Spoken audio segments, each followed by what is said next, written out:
Hello friends and fellow VEDSies, and welcome back to Dinner Every Day in September. Today we are cooking a snack food, I guess, which is usually my breakfast each morning. You see, I don't really have time to make a proper breakfast, so instead I eat granola bars. However, one of the things that has been kind of in the back of my mind for a while that I decided to use this series to finally do is to make my own granola bars. It's pretty simple. I don't really anticipate how I'm gonna mess this up. However, I could find a way. The recipe I'm going to be using today is from realfooddietitians.com. I've never cooked anything from them before, so this isn't a recommendation of the entire website. However, this seemed to be the most desirable of the granola bar recipes I looked at. And as always, I am mixing things up, making substitutions, all the things that make cooking fun. I will link that recipe down in the description.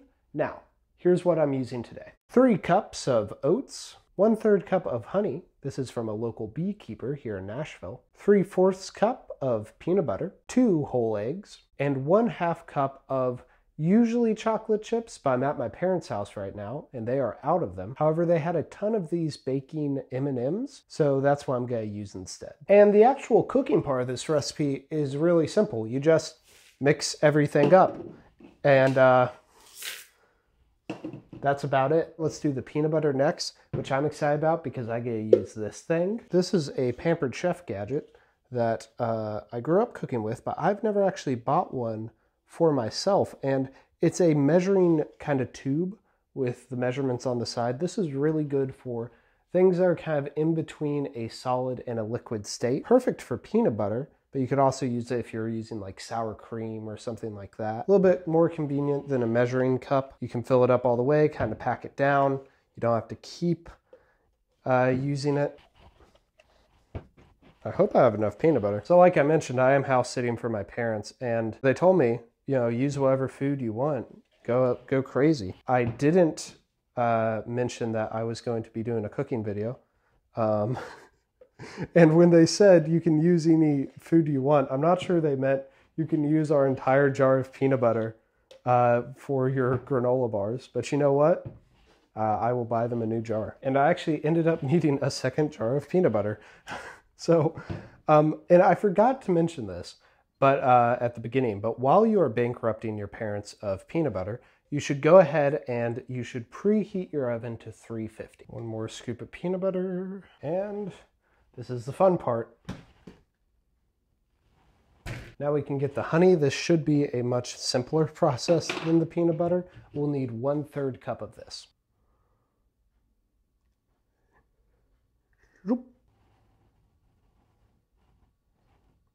Just seeing the honey glide down over the M&Ms makes me feel like I'm Oompa Loompa. Making something delicious. Gotta get all of it in there. Don't want the bees' hard work to go to waste.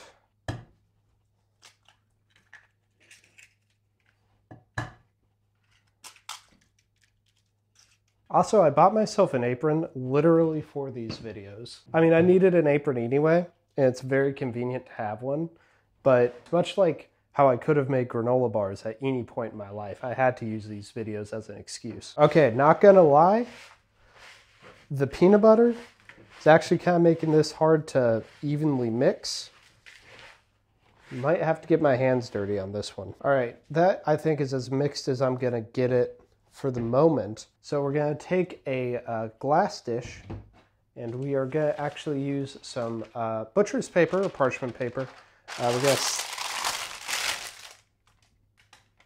What a lovely sound. We're actually gonna stick that in here, and I think the best way to do this, honestly, is just to take my hands and just swoop, which is gonna be annoying if I have to make an adjustment to the camera or something. But sometimes you just have to take your hands and you just gotta sloop.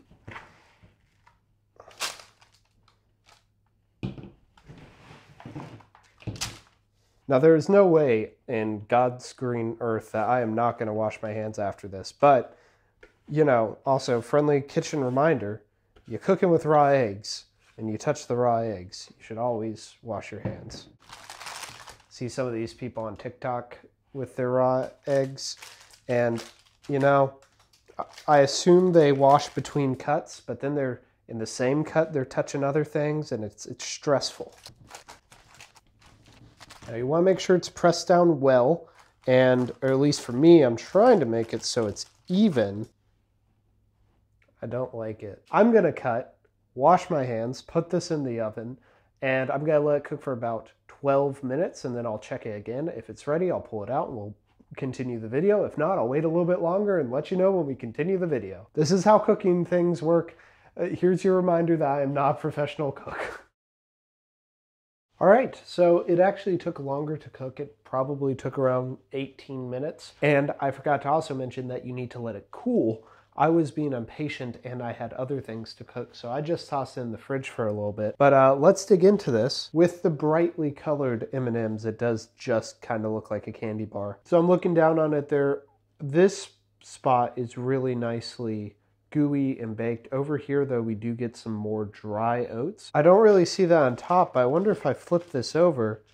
Yeah, there are sections where the oats are just kind of dry, which I don't know how that tastes right now, but I imagine that's maybe would be solved if I had put in a little bit more peanut butter, which was a struggle as we acknowledged, but I think that might be a something to improve on. But before we get to that, let me actually try it. So I'm not gonna lie, this tastes pretty good. It actually reminds me a lot of the baked oatmeal that I made last year. It could be a little bit more crispy, however. I could have probably kept it in for a little bit longer. And I would like to solve that kind of dry spot problem. Adding more peanut butter definitely would help. And I think I should, next time I go around, add in some almonds, add in maybe even some dried fruit. Just other things to like bring out the flavor. Definitely more peanut butter could be used.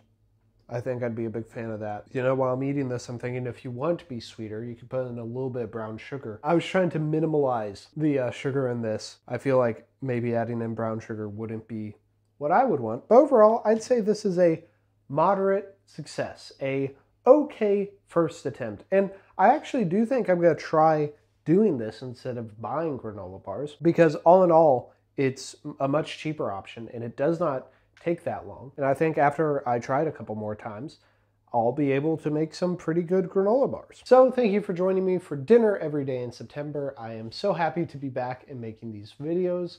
And I will be back at you next week with another recipe. See you then.